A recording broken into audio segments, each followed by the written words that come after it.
Namo tassa bhagavato arahato sama sambuddhassa. Namo tassa bhagavato arahato sama sambuddhassa. Namo tassa bhagavato arahato sama sambuddhassa. The Ratana Sutta. The city of Vesali was afflicted by a famine, causing death, especially to the poor folk.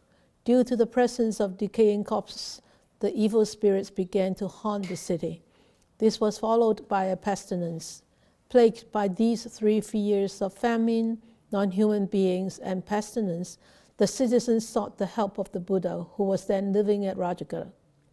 Followed by the large number of monks, including the Venerable Ananda, his attendant disciple, the Buddha came to the city of Vesali.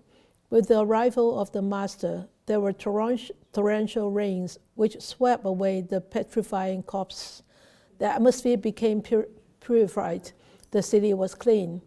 Thereupon the Buddha delivered this jewel discourse, Ratana Sutta, to the Venerable Ananda and gave him instructions as to how he should tour the city with the disheveled citizens, reciting the discourse as a mark of protection to the people of Vesali. The Venerable Ananda followed the instructions and sprinkled the sanctified water from the Buddha's own alms bowl. As a consequence, the evil spirits were exorcised. That pestilence subsided. Thereafter, the Venerable Ananda returned with the citizens of Vesali to the public hall where the Buddha and his disciples had assembled awaiting his arrival. There, the Buddha recited the same jewel discourse to the gathering. Whatever beings, non-humans, are assembled here, terrestrial or celestial, may they all have peace of mind, and may they listen attentively to these words. O beings, listen closely. May you all radiate loving kindness to those human beings who, by day and night, bring offerings to you, offer merit to you. Wherefore, protect them with the diligence.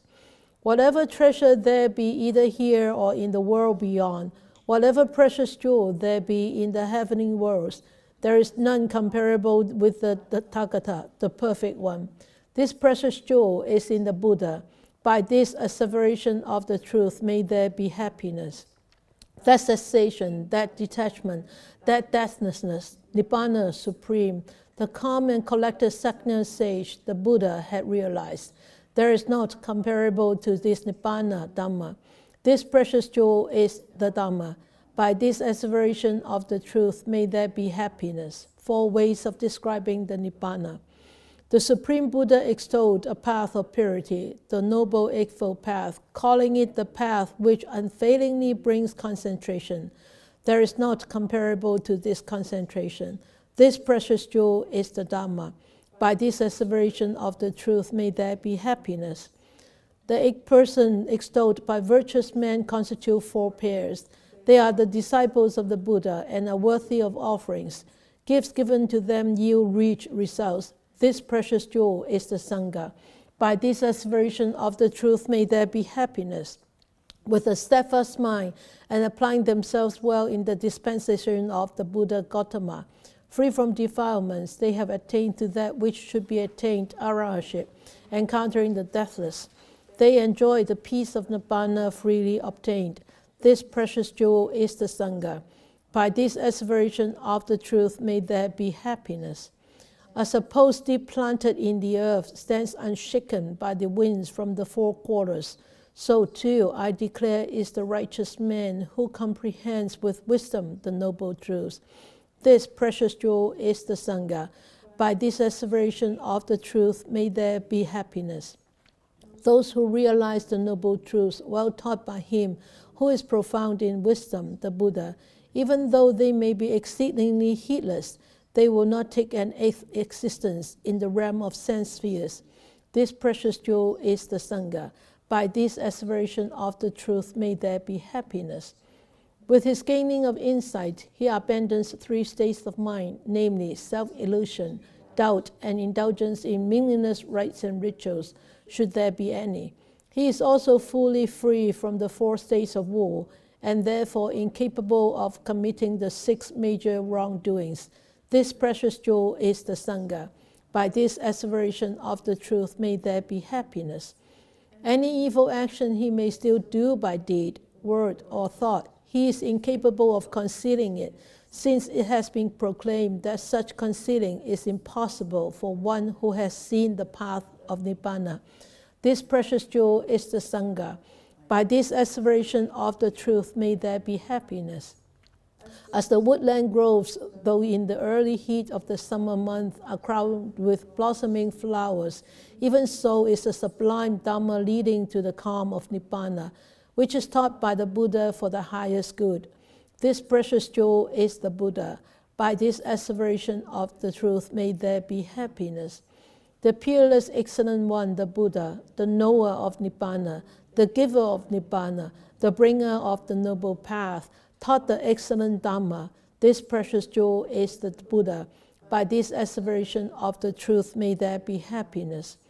Their past karma is spent, their new karma no more arises. Their mind to future becoming is unattached. Their germ of rebirth consciousness has died. They have no more desire for reliving. Those wise men fade out of existence as the flame of this lamp which had just faded away. This precious jewel is the Sangha. By this asseveration of the truth may there be happiness. Whatever beings, non-humans, are assembled here, terrestrial or celestial, come let us salute the Buddha, the Tathagata, the Perfect One, honored by gods and men. May there be happiness.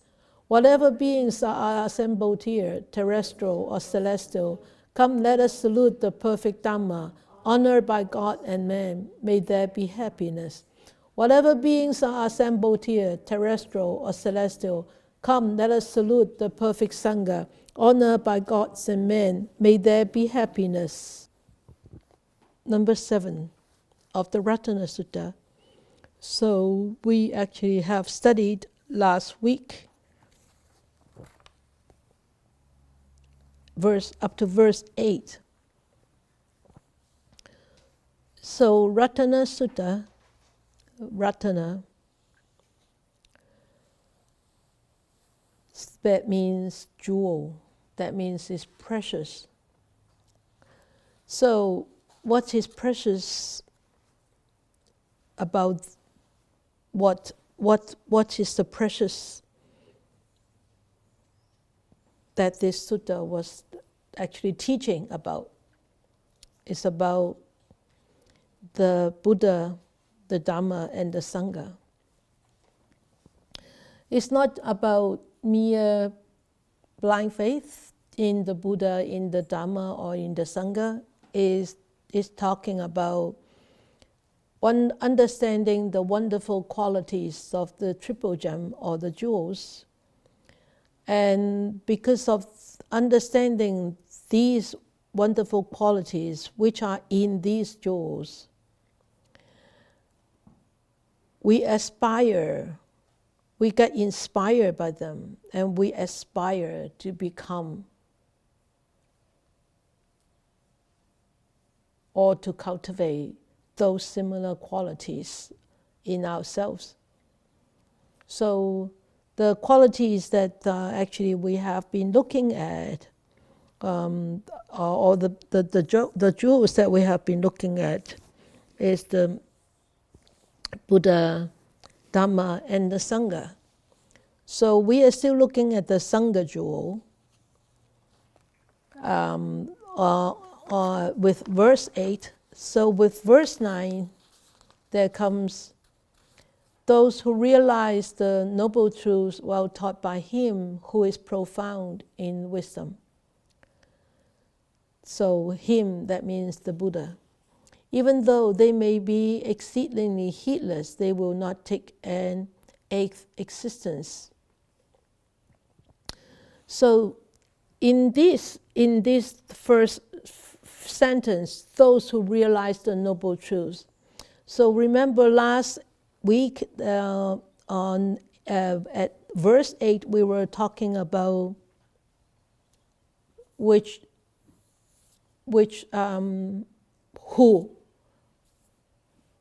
fruition.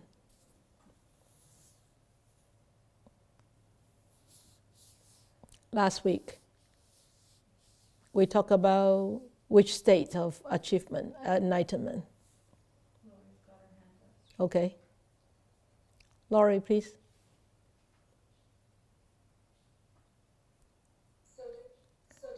Sotapanna, that's good. Sotapanna, the stream enterer.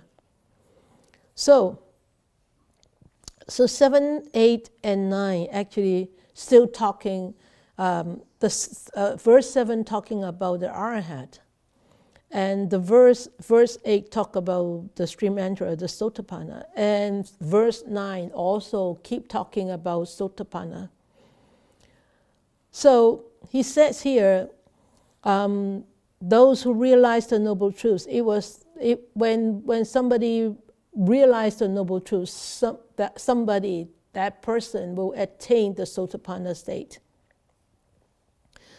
So those who realize, that means the Sotapanna who realize the noble truths, or the persons who realize the noble truths well taught by him, who is profound in wisdom, even though they may be exceedingly heedless, they will not take an existence. Remember, when we talk about Sotapanna state, how many existences they will continue to have before they actually, or the possible lifetimes that they will return. 5? 7, yes, 7. So that's the possible lifetimes, the most possible lifetimes that they have to come back. But they will never, when a person has attained Sotapanna, the most lifetimes is actually 6 more lifetimes, because it's already one that they're living. So 6 more, between 2nd and 6th, or begin 2nd and 7th life, any time during this returning, he can actually be what?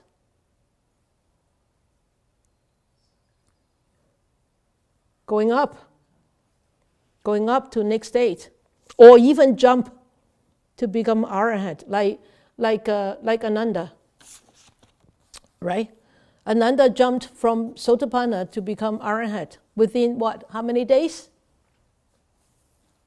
How many days? 1 day? No. Huh?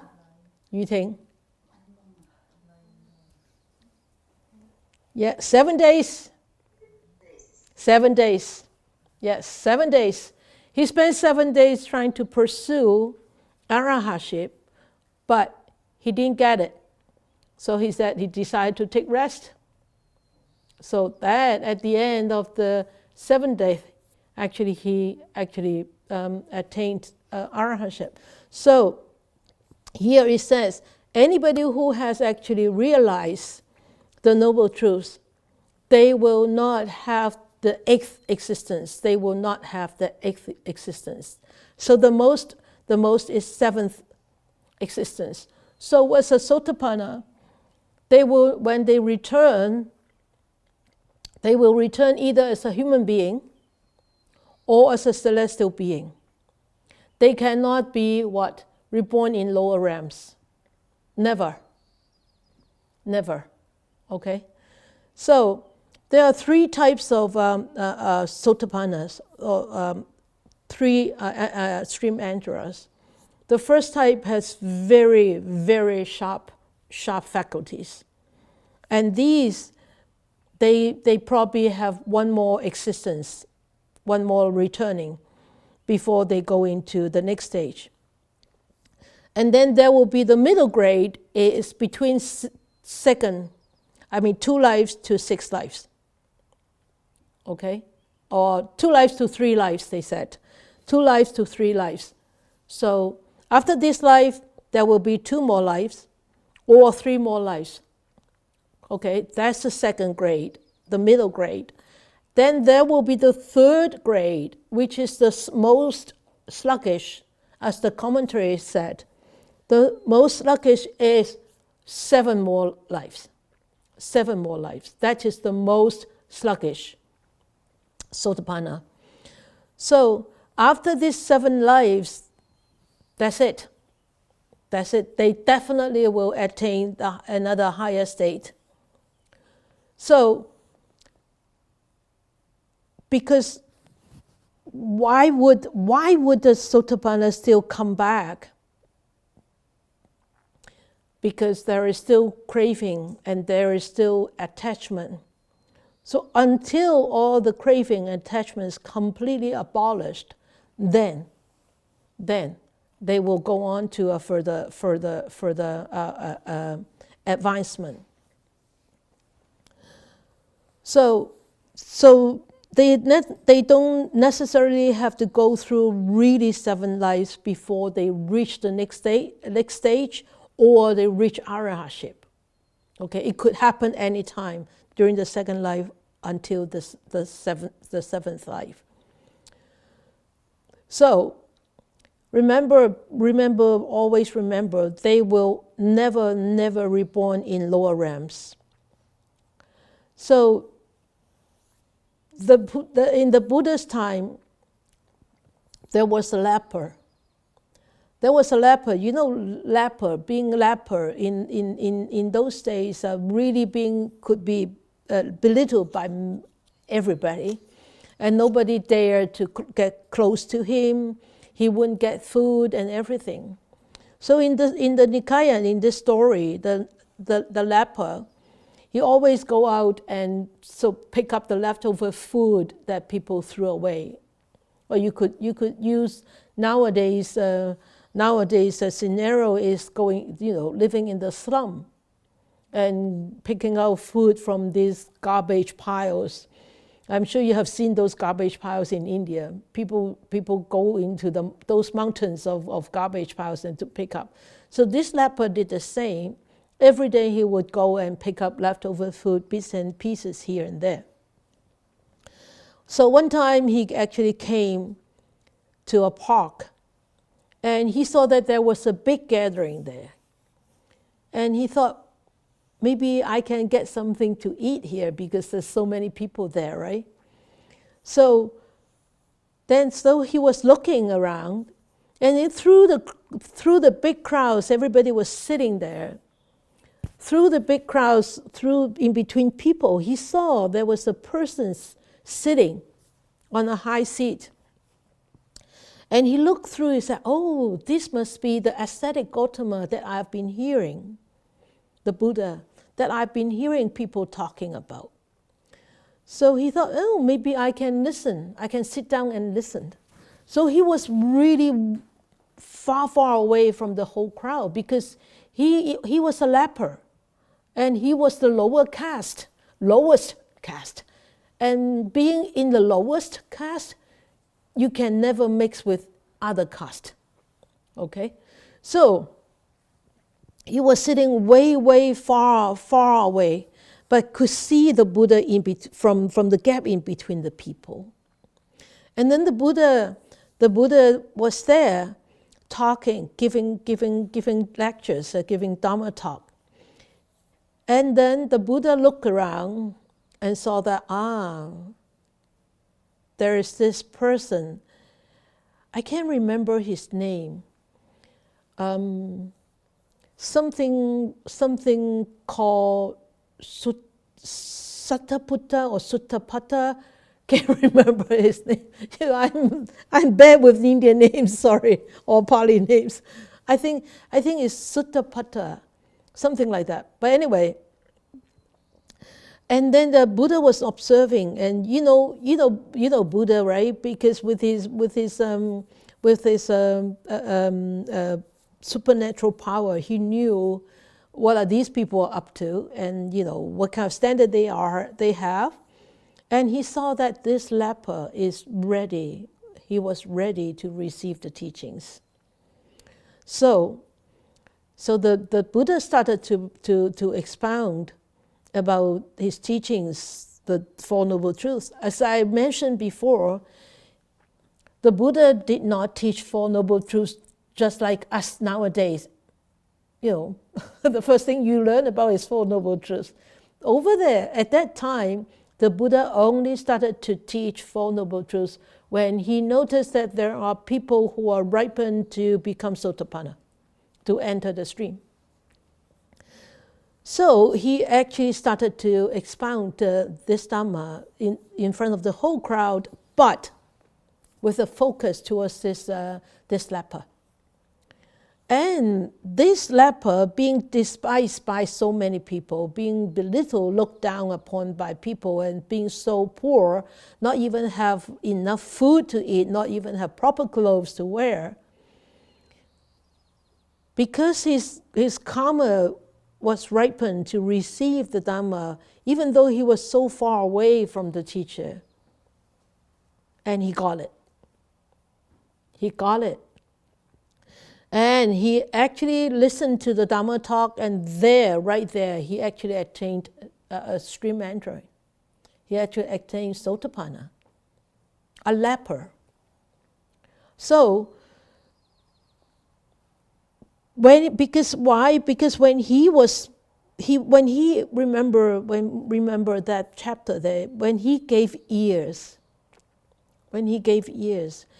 definitely he has respect there. And he started to listen with a very calm and quiet and concentrated mind. Remember that concentration is required for such attainment. A very deep concentration is required for such attainment.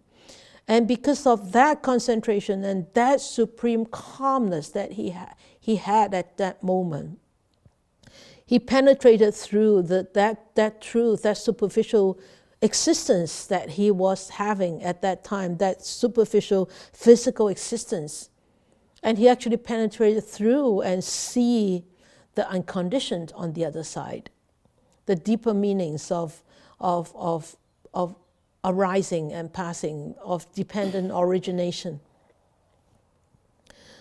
And thereby he attained this Sotapanna. So we can see this poor man going around picking up leftover food was illiterate, was so poor. But yet, when the time is ripened, when there was the Dharma, the right Dharma for him at that moment, there, he got it, just like that. So, because why? Because the Buddha has profound wisdom. And he knew at which moment to say what things to whom. But nowadays we don't. We seldom encountered such teachers. So this whole verse is talking about the virtues or the qualities of a Sotapanna, and the characteristics of a Sotapanna, and the how many lifetime that he will go through in order to actually advance. So remember, there are 3 types of Sotapanna. 3 types. The first type is very sharp, 1 more lifetime. Second time is between 2 to 3 lifetimes. And the most sluggish is what? 7 lifetimes.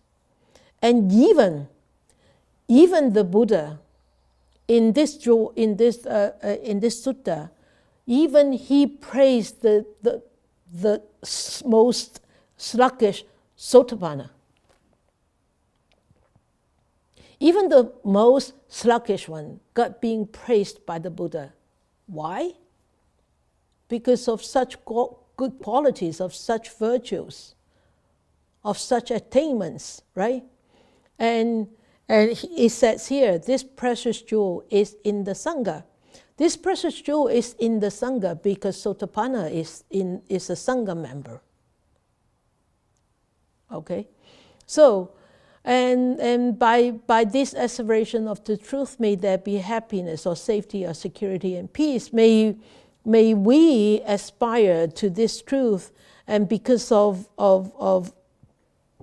this aspiration towards this truth, may we be blessed by safety, by security, and by peace. Okay, so this verse 9 is talking about the Sotapanna. All right? So, first time in 7 weeks that we finished one verse within half an hour. Well done, Sifu. Keep going. Oops, sorry. It's supposed to be animated. Never mind. So the verse 10 is that with his gaining of insight, he abandons 3 states of mind, namely self-illusion, doubt, and indulgence in meaningless rites and rituals, should there be any. So then he is also fully freed from the 4 states of woe, and therefore incapable of committing the 6 major wrongdoings. So this precious jewel is in the Sangha. By this asseveration of the truth, may there be happiness. So, this verse actually describes when the moment that person has attained Sotapanna, what kind of mindset he has and what kind of behavior. So we can see this is actually after the attainment of Sotapanna, the stream entering, then he abandons the 3 states of mind. And then he is fully free from the 4 states of woe. And then he is incapable of committing the 6 major wrongdoings. Those are all the qualities of the mind at the moment of that person who actually entered the stream. So we all know the Buddha's teachings, the Dharma, actually taught us, or the Buddha taught us, that we have to be self-reliant. We have to be self-dependent. We depend on ourselves to be enlightened. Because the teachings are there, but if we don't actually apply the teachings ourselves, even though no matter how much you study, no matter how fluent you can actually talk about Dharma, but if you do not implement that, if you do not apply that in your life to change how your mind is thinking or is seeing or viewing or interpreting or treating people or dealing with situations, that you're not going anywhere. Okay, so the more we practice, the more we understand is we cannot invite anybody from the outside or anything from the outside or depend on anything from the outside for our own practice, for our own advancement or for our own spiritual progress. It has to come from here. And so rites and rituals, it says, does it say here? Yeah, rites and rituals, should there be any. It means that the rites and rituals that one performs in order to get something. Yeah? In order to get something. So this is a commercial rites and rituals. It is not a spiritual enlightenment. It's not a spiritual progress, but it's a commercial exchange. It's a commercial rites and rituals, or rites and rituals that you have been doing for so long that you're just doing it out of a habit, and there is no heart in it, and there is no mind in it. So I've seen a lot of people, they do prostrations every day, they read sutras every day, but when situation arises, where is the where is the humility? Where is the awareness Where is this mindfulness, and where is this balance of mind? And how do you understand? How do you actually, what have you understood from reading the sutra? When your life encounters such storms or such hiccups, and you still deal with it with your old habit. So what have you the time that you have spent in there, is it worthwhile? Right? So people are reading sutra every day. People are doing prostrations every day. People are meditating every day. But when situation arises, they go back to that original personality. And where is that practitioner personality? Where has it gone to? Right? So remember that. So we need to constantly, as I said in meditation, being mindful is remembering. One aspect of mindfulness is remembering. Remembering the sutra, remembering when we pay respect. Why do we need to pay respect? Why do we need to open up our hands to receive the feet of the Buddha? Why? It's humility, it's humble. Okay? So that humility, that humble, that appreciation actually naturally arises, should naturally arises, should naturally arise, but a lot of times it doesn't. So remember, we all have this potential. Not potential, we all have these qualities, but it's being potent, it's very potent, dormant, inside, being hidden. So we think that we need the outside world to help us to actually excavate those qualities. No, we can't. And they can't do that for us. So remember this, okay? So now 3 states of mind, the self-illusion. So you know what is about the self-illusion.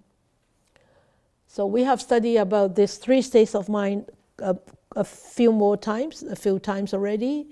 So how do you understand by this self-illusion? Anybody? Laurie is mumbling.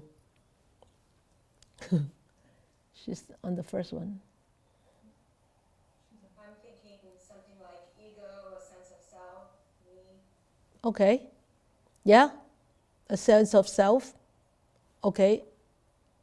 And then? Nora? Nodded her head. Impermanency. Okay. Versha?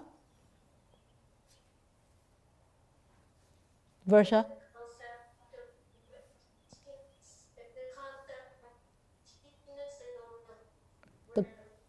The concept of what? She has very bad connection in the mountain. She's got satellite. That's why. She's got satellite? That's why it's so bad?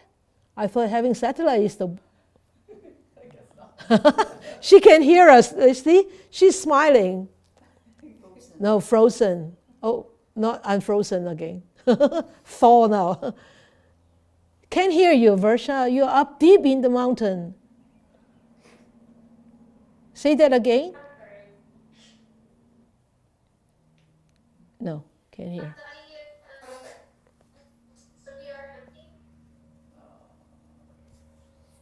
Can't hear.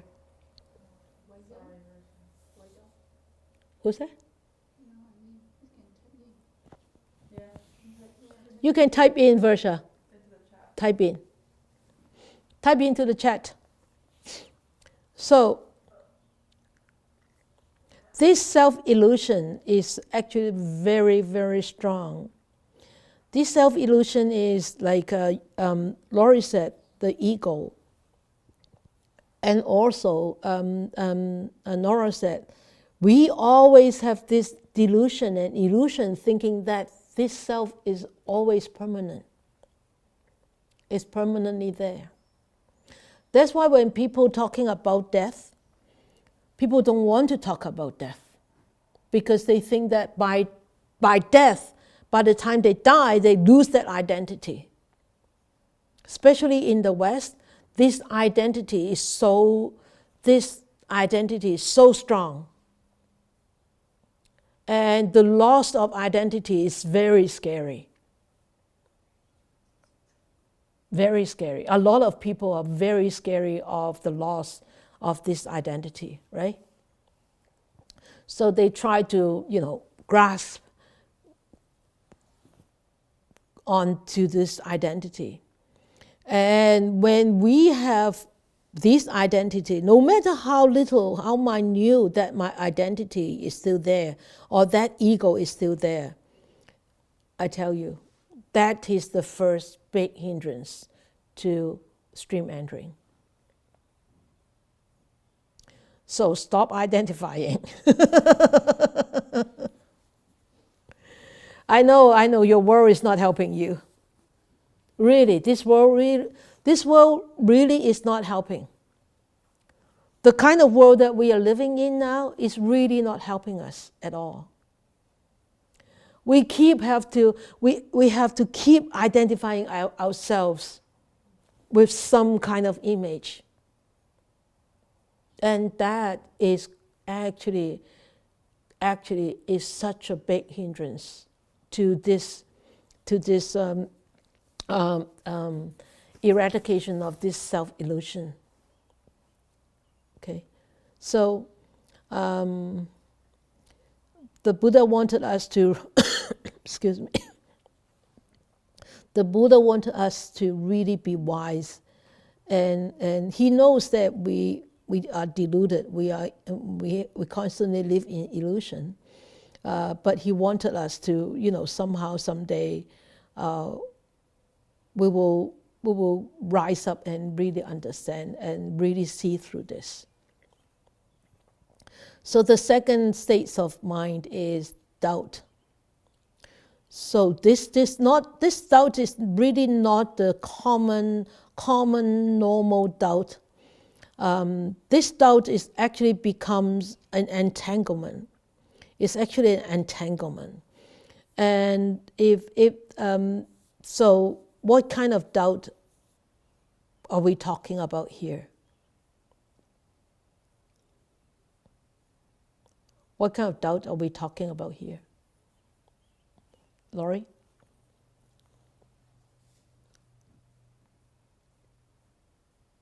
I would say doubt in the Buddha, the teaching, the Sangha. Yeah. Triple gem.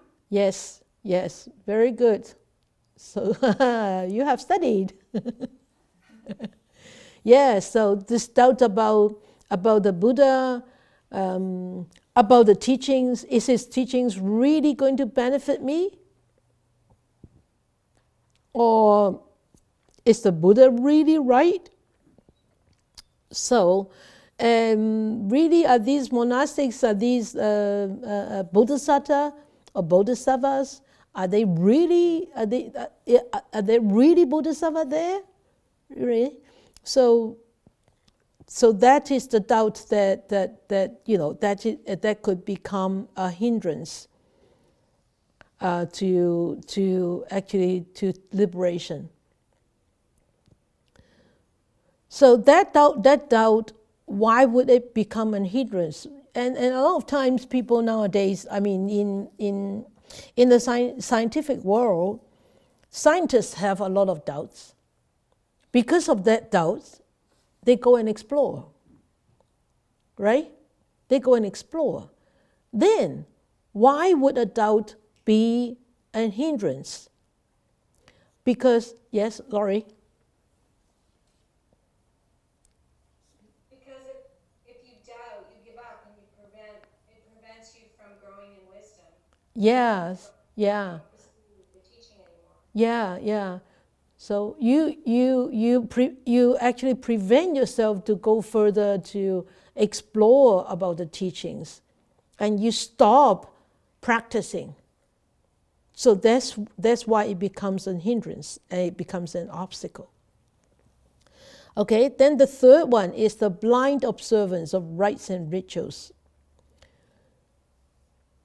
Or rites and rituals, or precepts. Okay, so the blind observance of rites and rituals or precepts. So you know the aesthetics in the old days or nowadays still. They smear dung on their face. They wear little clothes. They eat very little. And they observe those rules, and they think that they are walking on the path, which is not true, which is really, they are really not walking towards that enlightenment, that liberation. And sometimes people think that,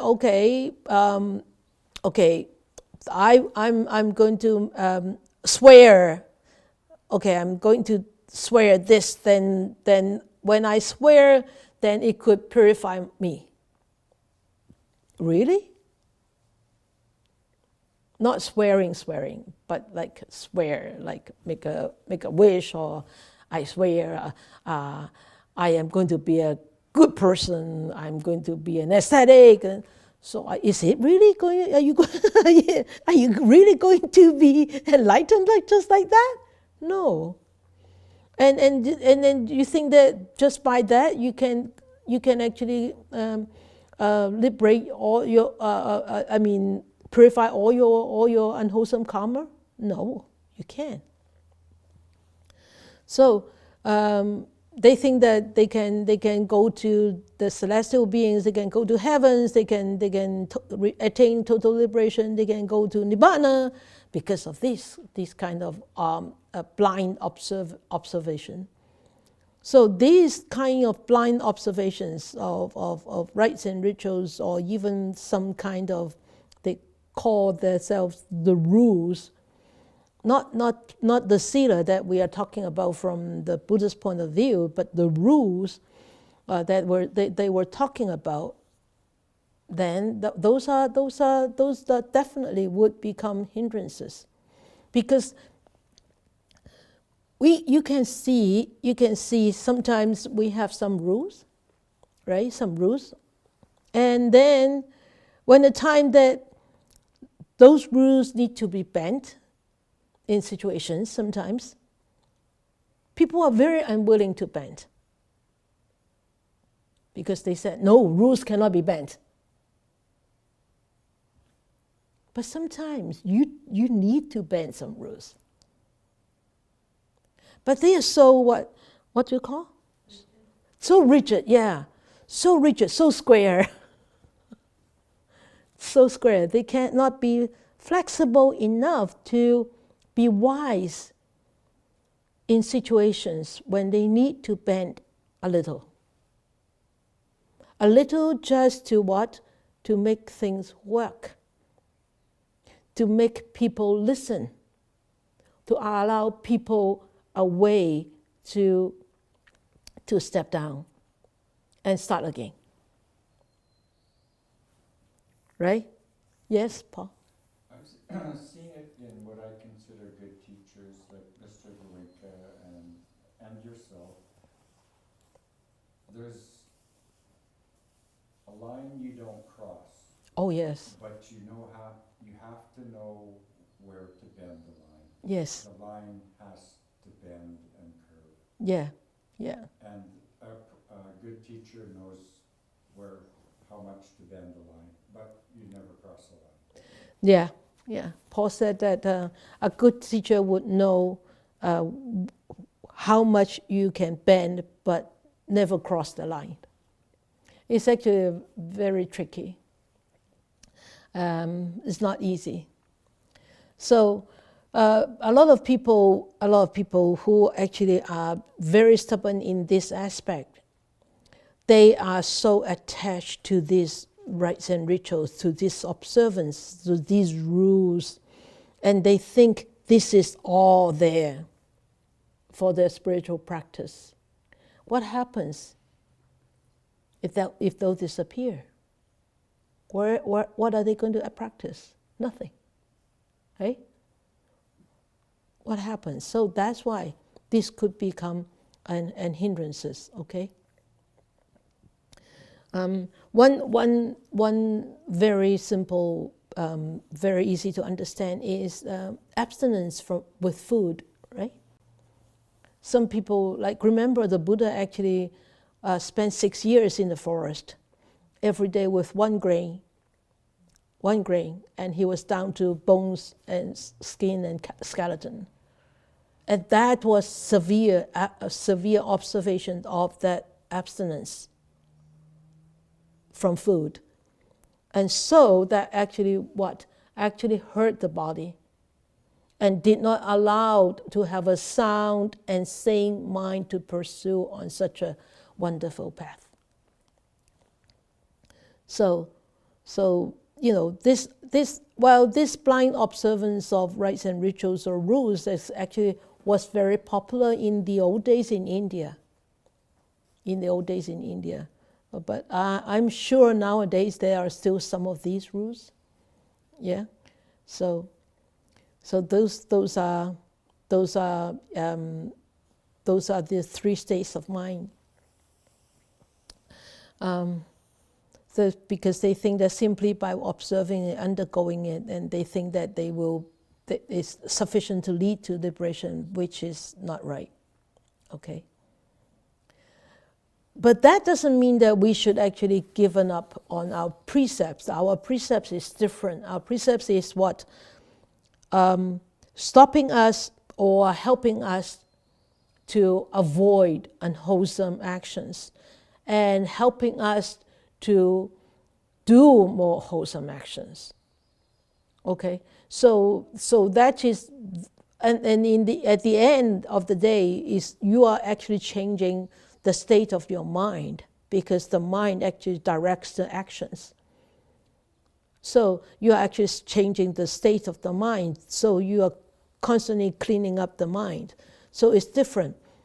So it's purifying, with abiding by the precepts. So when somebody is able to actually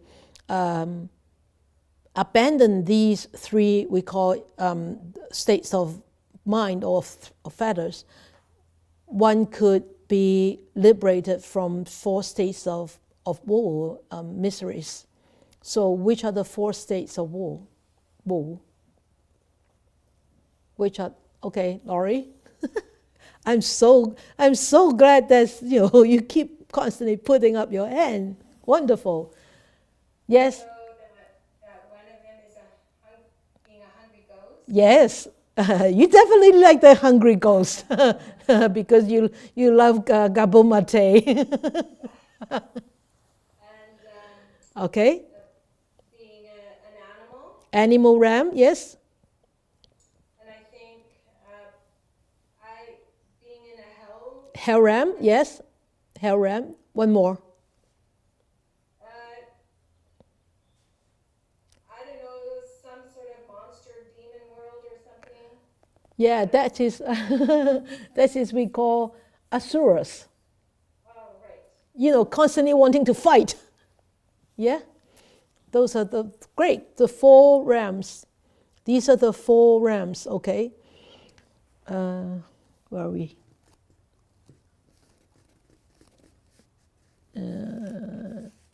4 states of woe, yeah, okay? The hell ram, the animal ram, the hungry ghost ram, and the asuras ram. Okay, so those are the 4 rams.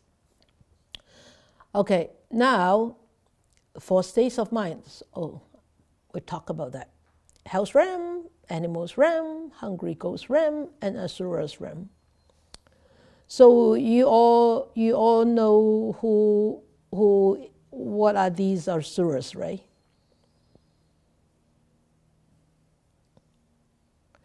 Okay, these hungry ghost ram and the asura's ram, we might not be able to see, but the hell's ram and the animal's ram, it could be visible. we could easily visualize this health realm and animals realm in our human world, can we? Animal realm, yes. Health realm too, right? People who are suffering with hunger in Africa, or families, difficult families, alcoholic parents or substance use parents. The whole family was broken. The kids are like all messed up, and those are experiences, health experiences. Yeah. So those are very unfortunate beings. So in order to for somebody who has attained this sotapanna, remember, they will never be reborn in any of this realm. They will never. Okay? Even though if they don't advance further, but as long as they have attained sotapanna state, they will never come back to this lower realm.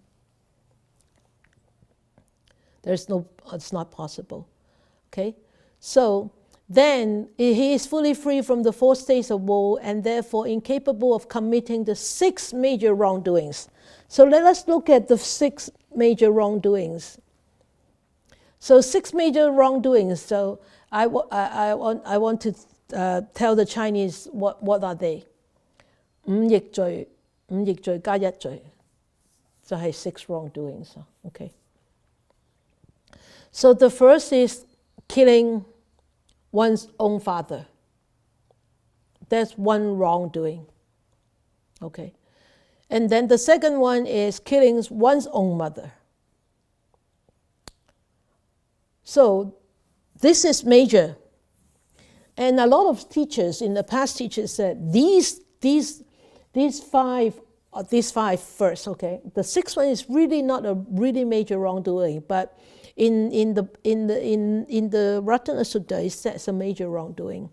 But anyway, these 5 major wrongdoings, in the past, a lot of teachers said that these 5 major wrongdoings are unrepentable. But I doubt, because there is nothing that cannot be repented. If this is unrepentable, I'm making up that word. I know you all understand me. Then the Buddha was wrong, because Buddha said everything is impermanent. Nothing is permanent. How can an unwholesome wrongdoing be permanent? But I think from major wrongdoings, that person has to go through a lot of sufferings in many, many eons of life. Maybe in the lower realms. I was just going to say, through all 4 realms. Yeah. Not few, many. Yeah, many 4 realms. So killing one's own father and killing one's own mother. Why would you think that killing one's own parents, either mother or father, are considered as major wrongdoing? Maria?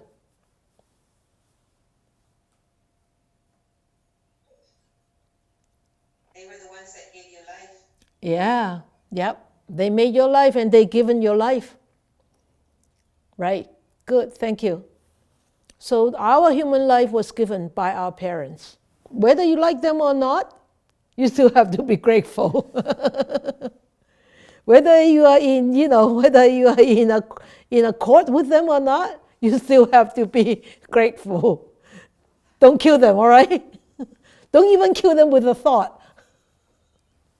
Okay? So, killing an arhat. Wow. An arhat who has actually attained the highest attainment besides the Buddha and the Sammasambuddha. And killing an arhat could be a really major wrongdoings. Of course. Of course, why? Because it's a saint. It's an Aryan, right? And an Aryan could bring so much benefits to humanity. And if you kill an Aryan, then you're actually taking away so many other people's possibilities of, practicing and becoming better people, better person. Sorry. Yes. Claudio chatted the rest. I think he wants me to point that out to you. Okay, Claudio. Okay, what is the fourth one that Claudio? Maliciously injuring the Buddha to the point of drawing blood. Wow, he's good. Okay, maliciously wounding a Buddha. That what? He said to the point of drawing blood. Yeah, to the point of drawing blood. 出佛身血啦嚇. Why is it just to the point of drawing blood? Why? Ask Claudio, why? He knows this, but why? Why is it just of drawing blood? Not killing the Buddha. Remember, Devadatta wanted to kill the Buddha so many times. Right? Why? Claudio, you have an answer? Oh, Ma? Ma? I'm guessing probably you can't kill the Buddha because the Buddha decides where there's a time the Buddha would go to Nibbana. It's not up to other people. Exactly. Very good. Your guess was very good guess, Ma. 100 marks. Yes, because nobody can literally kill a Buddha. Okay? So you can maliciously wounding a Buddha, like Devadatta broke a toe of the Buddha by rolling a stone from the top of the hill, remember?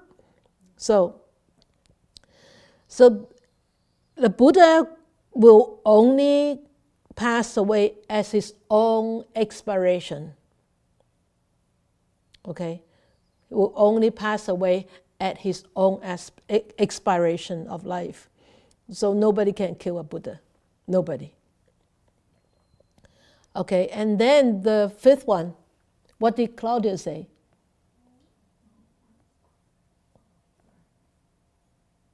Number 5. Yes. Deliberately creating a schism in the monastic. Yes. Did he internet that? Could be. Okay. Maliciously creating a schism, or we can actually put it in here, is maliciously disturbing the harmony of a sangha to a point of creating a schism. Okay. So in Chinese it's like 導致一個僧團嘅分裂啊。破和合僧係啊，出佛身血破和合僧。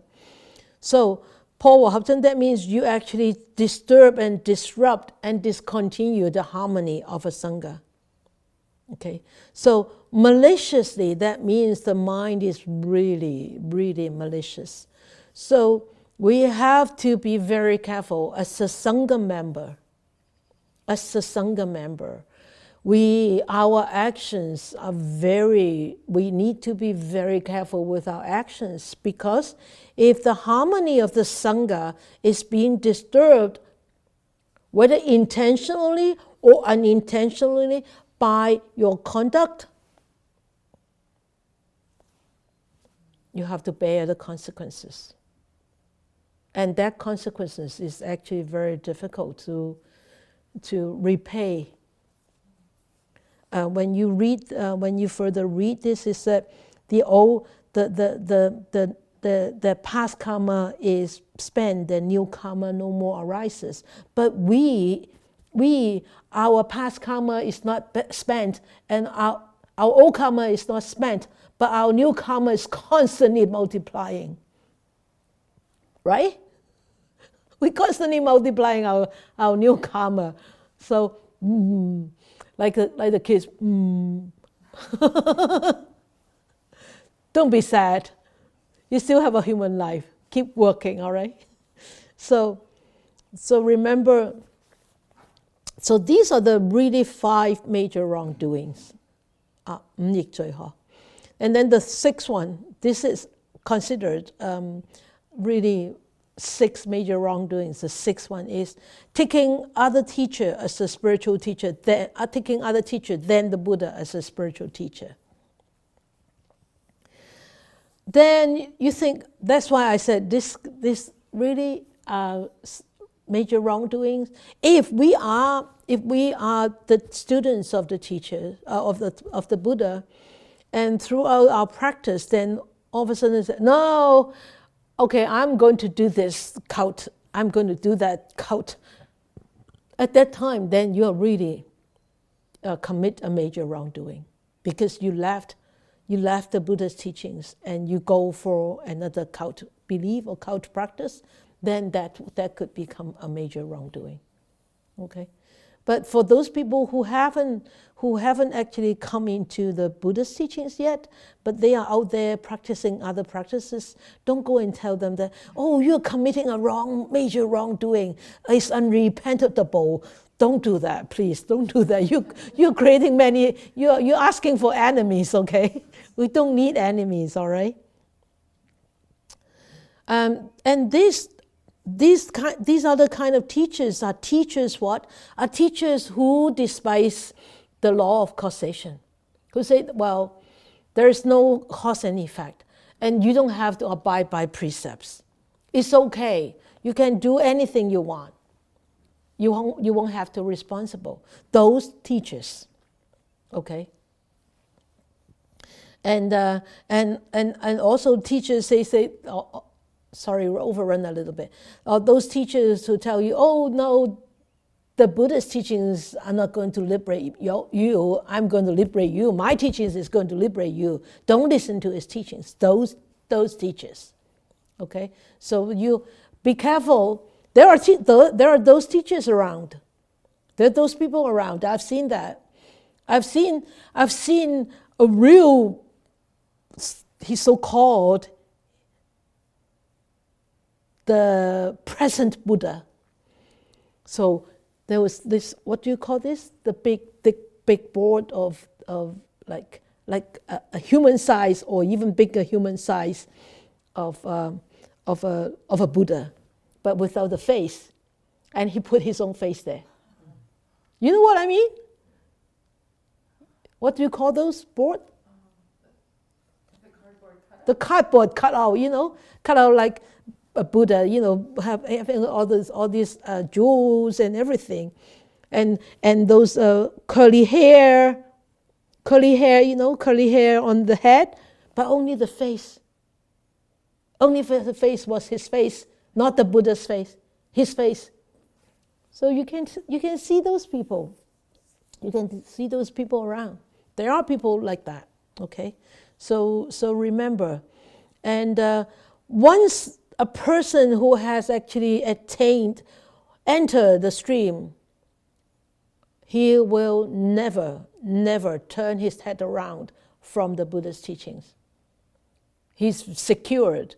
He secured himself in the Buddha's teachings. He will never look up to another person as a teacher. So that's how wonderful a stream entering is, right? We should aspire to attain that. Okay, so all right, so this whole verse, of course, the same is the precious jewel is in the Sangha. So those precious jewels are free from false states of woe, incapable of committing the 6 major wrongdoings.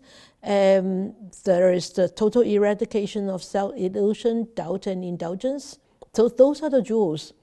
Those are the jewels in the Sangha member, in the stream entering. And because if we aspire to this, and we actually generate that aspiration, And then we call our own mind to those virtuous qualities of this stream entering and call for those blessings by constantly reflecting on the qualities of these jewels. And we will definitely be connected with them. And thereby we will be, supported by these strengths, by these powers. And because we're being supported and then we practice, and definitely we draw on to their blessings. 2 verses today. Good. Well done. Well done.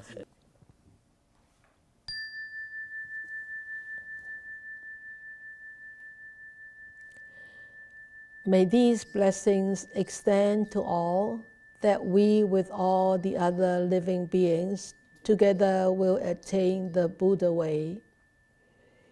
May we wish more and more people will encounter the words, the wise words of the Buddha, the wonderful teachings of the Buddha.